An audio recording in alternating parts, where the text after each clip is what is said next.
Constitución Política del Perú, ¿ya? Lo hablamos un poquito la clase pasada cuando hablamos de las normas jerárquicas, ¿no es cierto? Sabemos que las normas que se encuentran en la Constitución Política del Perú son las normas de mayor jerarquía y además es la base, la Constitución Política del Perú, es la base para crear otras normas. Repito, las normas de la Constitución Política del Perú es la base para crear otras normas, O sea, si yo, alcalde, creo una norma que no está ligada a la Constitución Política del Perú, pues esa norma es anticonstitucional o inconstitucional, ¿ya? O inconstitucional. Y como es una norma inconstitucional, nadie lo tiene que respetar. Nadie. ¿Por qué? Porque es una norma inconstitucional, porque no tiene como base la Constitución, ¿ya? Entonces, tú debes saber que una norma que brinda el alcalde, un congresista o hasta el mismo presidente tiene que estar ligado a nuestra Constitución Política del Perú, tiene que estar ligado a la Constitución Política del Perú, ¿ya? Es por eso que es muy importante conocer las normas que se encuentran en la Constitución Política del Perú, ¿Ya, chicos? Sigamos, a ver. Profesor, defíname, por favor, qué es la Constitución Política del Perú.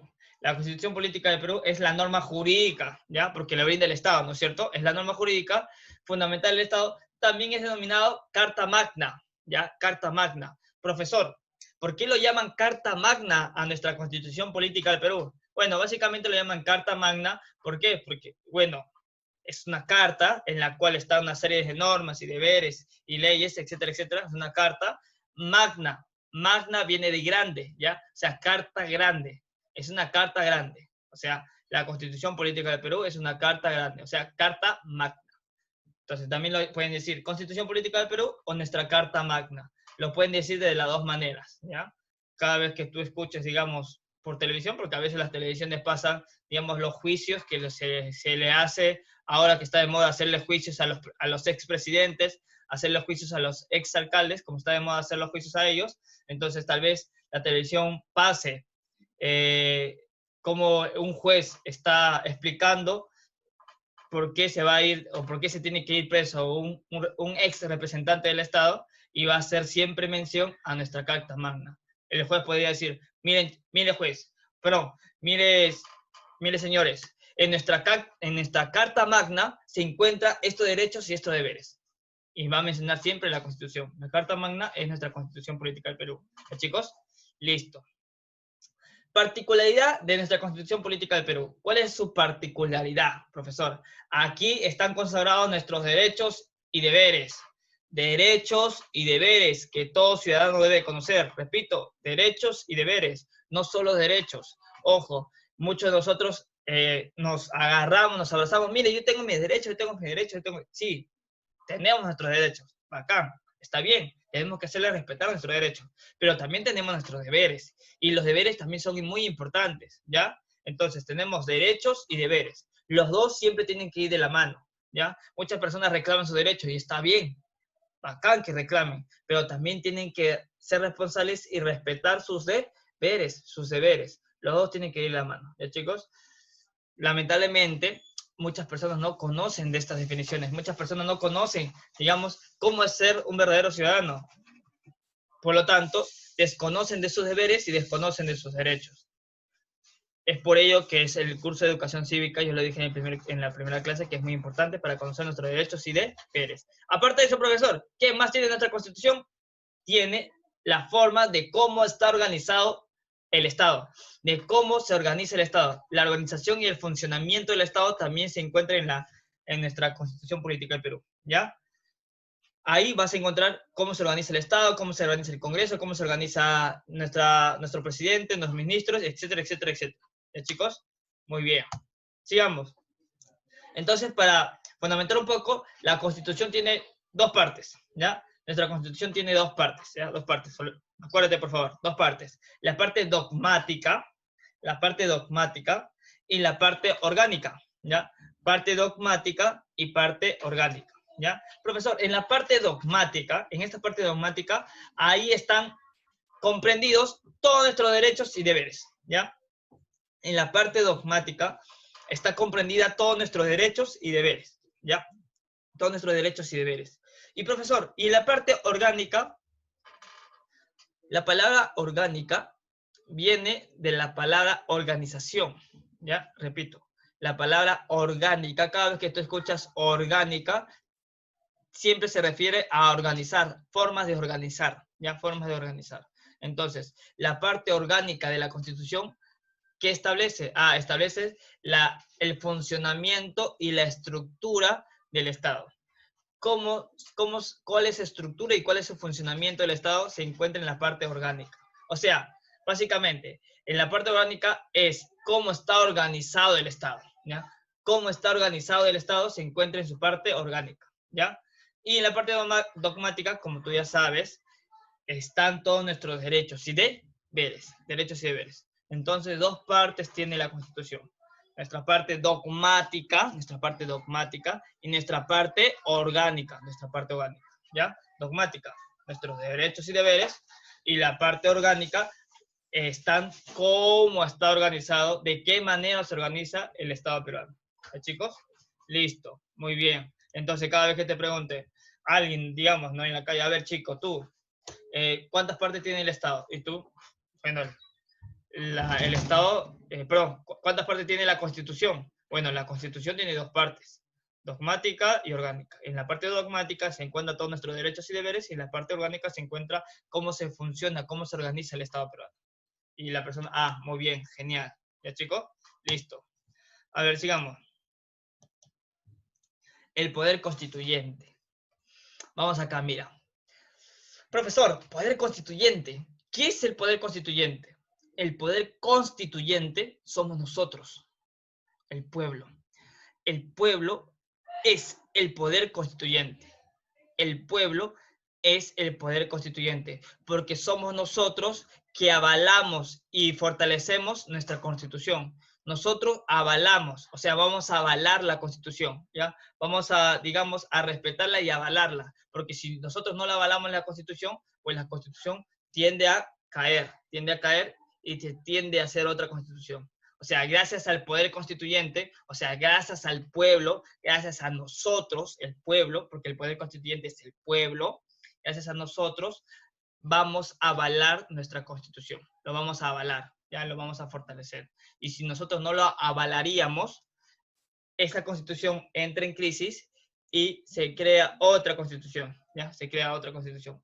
Profesor, ¿de qué manera yo ejerzo mi poder constituyente? ¿De qué manera yo voy a ejercer mi poder constituyente? ¿De qué manera lo hago? Fácil. Cada 5 años, tus padres, tus familiares mayores de 18 años realizan una actividad. ¿Cómo se llama esa actividad que realizan cada 5 años las personas mayores de 18 años? ¿Cómo se llama eso? ¿Cómo se llama la actividad que realiza cada 5 años? Cada 5 años, a ver quién me lo escribe. Cada 5 años las personas mayores de 18 años. A ver, las elecciones, muy bien, las elecciones, ¿ya? O sea, las elecciones, más que nada, el sufragio, ¿ya? El sufragio o voto, muy bien, el sufragio o voto, ¿ya, chicos? El sufragio o voto. Profesor, sí, cada 5 años el pueblo, las personas que forman parte del poder constituyente, van a ir a ejercer un voto, van a ir a sufragar. ¿Y para qué? ¿A quiénes van a votar? O sea, votar en el sentido con V, votar a elegir. ¿A quiénes vamos a elegir? A nuestros representantes. A nuestros representantes vamos a elegir. Y esos representantes que vamos a elegir, que están acá, mira, todos bonitos ellos, como a esos representantes que vamos a elegir, esos mismos representantes tienen que respetar y todo su accionar se va a basar en nuestra Constitución, ¿ya? Repito, a esos representantes que nosotros vamos a elegir, esos mismos representantes tienen que respetar y avalar nuestra Constitución, porque nosotros le hemos escogido a ellos para que avalen y aprueben la Constitución. Y además, para que creen normas a favor de nosotros, ¿ya? Para que creen normas a favor de nosotros. Entonces, el poder constituyente es muy importante. Repito, ¿quién es el poder constituyente? Pues el pueblo. ¿ya? Porque sin el pueblo no existirían representantes. Y si no hay representantes, pues obviamente no existiría una organización estatal, ¿ya? No existiría una organización estatal. Por eso que el poder constituyente, o sea, el pueblo, es muy importante para que haya representantes políticos y para que ellos respeten nuestra constitución. Chicos? Entonces, ¿el pueblo es muy importante en la Constitución? Sí, demasiado importante, ¿ya? Porque el pueblo va a avalar la Constitución, ¿ya? El pueblo va a avalar la Constitución, chicos? Listo. Ahora, te mencioné que si la Constitución entra en crisis, va a ser cambiado por otra Constitución, ¿ya? Va a ser cambiada por otra Constitución. Profesor, entonces, ¿de qué manera se puede cambiar la Constitución? ¿De qué manera se puede cambiar la Constitución? Mira, se va a cambiar de dos maneras, ¿ya? La Constitución se puede cambiar de dos maneras, ¿ya? ¿Cuándo pasa eso, profesor? Cuando la Constitución anterior entra en crisis, ¿ya? O porque al presidente que ha sido escogido, digamos, se le da, digamos, la necesidad de poder cambiar la Constitución. Entonces, se puede hacer de dos maneras. La Constitución se puede cambiar de dos maneras. A través de una asamblea constituyente, o a través del Congreso Constituyente, ¿ya? Repito, la Constitución se puede cambiar de dos maneras, a través del Congreso Constituyente o a través del Congreso Constituyente, A ver, profesor, explícame cada una de ellas, por favor. Claro. Entonces, primero comenzamos con la Asamblea Constituyente. La Asamblea Constituyente básicamente es lo que se va a hacer para cambiar una constitución en la Asamblea Constituyente es reunir, agrupar en una asamblea, como dice su propio nombre, en una asamblea o en una reunión a varios representantes de cada sector, Por ejemplo, voy a llamar a un político, voy a llamar a un intelectual, voy a llamar a un dirigente comunal, voy a llamar a dirigentes de la sierra, voy a llamar a algunos dirigentes de la selva, voy a llamar a dirigentes obreros y voy a llamar a varias personas de diversos sectores, ¿ya? Voy a llamar a varias personas de diversos sectores y todas esas personas se van a reunir en una asamblea y todos van a presentar sus propuestas para crear la nueva constitución, ¿ya? ¿Ya? Todas esas propuestas que brindan esas personas reunidas se va a llamar la Asamblea Constituyente, ¿ya? La Asamblea Constituyente. Es por eso que vemos en la imagen, si tú te fijas en la imagen, ojo, no es una marcha, no es una huelga, sino son todas las personas reunidas de diversos sectores, que van a crear la Constitución Política del Perú, ¿ya? Una vez creada la Constitución, la Asamblea Constituyente se disuelve, ¿ya? Se disuelve. Repito, una vez creada la Constitución, la Asamblea Constituyente se disuelve, ya se disuelve. Y después se pasa a un plebiscito. Profesor, ¿qué es el plebiscito? El plebiscito es cuando la gente va a elegir si aprueba o no aprueba la nueva Constitución. Chicos? Repito, el plebiscito va a ser en la cual las personas, el pueblo, el poder constituyente, lo que hemos hablado hace un momento, va a ver si aprueba o no aprueba la nueva Constitución, ¿ya? Entonces, en un plebiscito se va a elegir eso. ¿Y cómo es un plebiscito? Igual, sufragando. Te van a dar una hoja en la cual va a decir, a ver, ¿aprueba la nueva Constitución creada por la última Asamblea Constituyente? ¿Sí o no? Tú tienes que marcar entre sí o no. Listo. Nada más. Eso es todo, ¿ya? Esa es la manera de cambiar la Constitución en una Asamblea Constituyente, ¿ya? En una Asamblea Constituyente. Ahora, profesor, háblame de la otra forma. La otra forma sería elaborar a través del Congreso Constituyente, ¿ya? Profesor, entonces, ¿cómo se elabora una nueva constitución a través del Congreso Constituyente? Pues, básicamente, los representantes de ese Congreso Constituyente van a ser... ¿Quiénes van a ser? A ver, es tan obvio que, a ver, le dejo a ustedes para que lo digan. ¿Quiénes van a realizar la nueva Constitución en una asamblea del Congreso Constituyente? ¿Quién lo realiza? A ver, el Parlamento, muy bien, ¿no? El Parlamento. ¿Y quiénes están representados por el Parlamento? Los congresistas. O sea, En el Congreso Constituyente, los congresistas van a elaborar la nueva Constitución. Los congresistas van a elaborar la nueva Constitución. O sea, digamos, el presidente dice, a ver chicos, a ver señores, vamos a crear una nueva Constitución. Señores congresistas, encárguense de ello. Y los congresistas se van a reunir, como tú ves ahí en la fotito, como siempre se reúnen, sentaditos, todos bien alternos, y todos van a decir, a ver chicos, a ver señores congresistas, señores parlamentarios, vamos a elegir quiénes formarán parte de un Congreso Constituyente. ¿Y qué va a hacer ese Congreso Constituyente? Crear la nueva Constitución, ¿ya? Una vez creada la nueva Constitución, igual se va a ir a un plebiscito. O sea, de nuevo, las personas, el pueblo, va a elegir si aprueba o no aprueba la nueva Constitución, ¿ya? Si aprueba o no aprueba la nueva Constitución. ¿Sí, chicos? Entonces, profesor, pregunto, ¿en qué año se dio una asamblea constituyente? ¿En qué año? La asamblea constituyente que se dio se fue en 1979. ¿Ya? En 1979 se dio una última asamblea constituyente, en la cual llamaron a varias personas de diversos sectores y esas personas crearon una nueva constitución. Se dice que es una de las constituciones que más favoreció al pueblo, ¿ya? Que más favoreció al pueblo. Entonces, una constitución que salió de la asamblea constituyente más favoreció al pueblo. Mira lo que te estoy diciendo. Y después, ¿cuándo se dio un Congreso Constituyente, profesor? ¿Cuándo se dio un Congreso Constituyente? La última vez que se dio un Congreso Constituyente fue en 1993, ¿ya? En 1993, en el gobierno de nuestro expresidente Alberto Fujimori. Y se dice que es una constitución que menos favorece al pueblo. ¿Ya? Que menos favorece al pueblo. Más favorece a las grandes empresas. Pero bueno, esa es otra discusión, otro debate, ¿ya? Entonces, la última vez que se realizó el Congreso Constituyente fue en 1993. ¿Ya, chicos?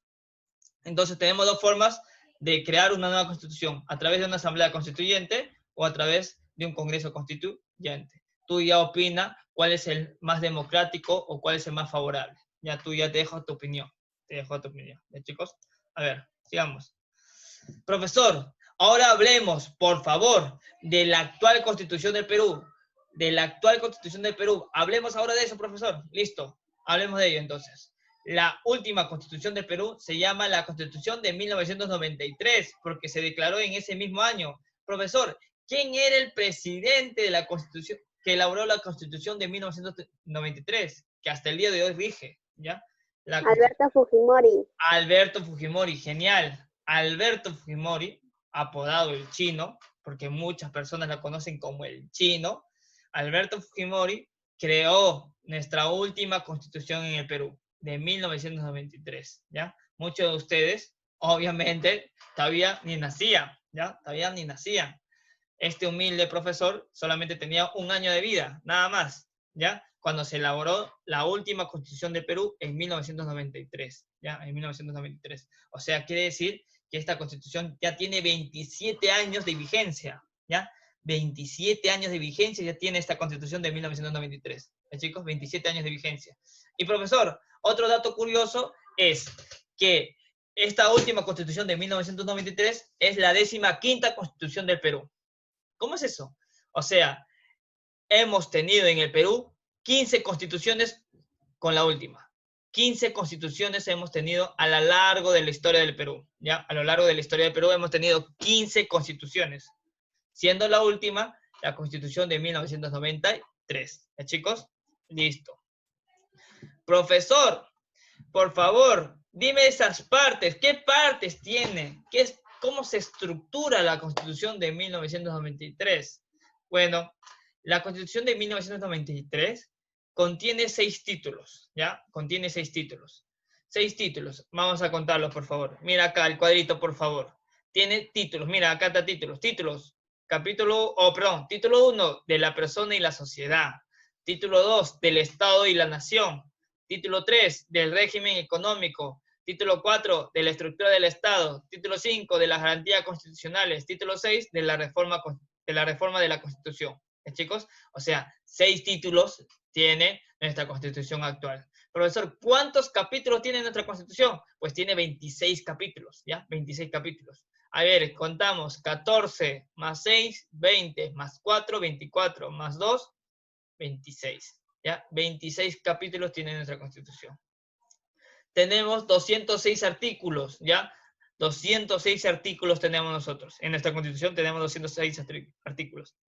Y 16 disposiciones transitorias y una declaración, ¿ya? Y una declaración.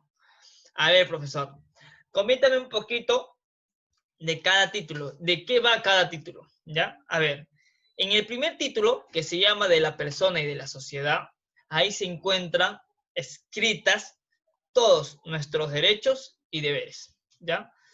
En el título que se llama de la persona y de la sociedad, se encuentra escrita todos nuestros derechos y deberes. Si tú quieres conocer un poquito más de tus derechos y deberes, por favor te invitaría a revisar este primer título de la Constitución que se llama de la persona y de la sociedad, ¿ya? De la persona y de la sociedad. Aprovechando que tenemos un poquito más de tiempo, que estamos hoy casi todo el día estando en nuestros hogares, pues abrir un poquito nuestra Constitución y buscar el título de la persona y la sociedad. O buscarlo por Google, Constitución Política del Perú, se baja en PDF y ahí va a aparecer el primer título, ¿ya? El segundo título, a ver, se llama Del Estado y la Nación. Profesor, ¿qué más o menos hay en ese título de nuestra Constitución? Del Estado y la Nación vas a encontrar un poco cómo se va a ir organizando nuestro Estado peruano, cómo se va a organizar, de qué manera se va a nivelar, de qué manera nosotros nos organizamos en diversas perspectivas, ¿ya? Profesor, tercer título del régimen económico. Acá vas a encontrar cómo el Estado peruano enfrenta su situación económica, quiénes organizan la situación económica del Perú, etcétera, etcétera, etcétera, de cosas relacionadas a la economía peruana, ¿ya? Cuarto título, de la estructura del Estado. Profesor, ¿acá qué voy a encontrar? Acá lo que vas a encontrar básicamente es ¿qué poderes tiene el Estado? ¿Ya? ¿Qué poderes tiene el Estado? ¿Cómo que qué poderes? Claro, el Estado tiene 3 poderes básicos: legislativo, ejecutivo y judicial. 3 poderes tiene el Estado. Entonces, en el título que se llama de la estructura del Estado, te va a decir de qué se encarga cada poder, ¿ya? De qué se encarga el poder legislativo, qué se encarga el poder ejecutivo, y qué se encarga el poder judicial, ¿ya? ¿Qué tipo de cargos tienen cada uno de ellos? ¿Ya, chicos? En el título de las garantías constitucionales, acá básicamente están las organizaciones constitucionales que representan al Estado peruano, ya que representan el Estado peruano, como la SUNA, como la RNIEC y otras instituciones más que representan al Estado peruano. Y en el sexto título, encontramos la reforma de la Constitución Política. Acá básicamente, ¿qué es lo que voy a encontrar, profesor? Acá básicamente vas a encontrar cómo se puede cambiar la Constitución, cómo se puede crear nuevas normas, cómo se pueden crear nuevas leyes, etcétera, etcétera, etcétera. O sea, de la reforma de la Constitución, ahí vas a encontrar cómo se cambia la Constitución, cómo se crean normas y cómo se crean leyes para nuestra Constitución Política del Perú. ¿Chico? Para la Constitución Política del Perú. A ver.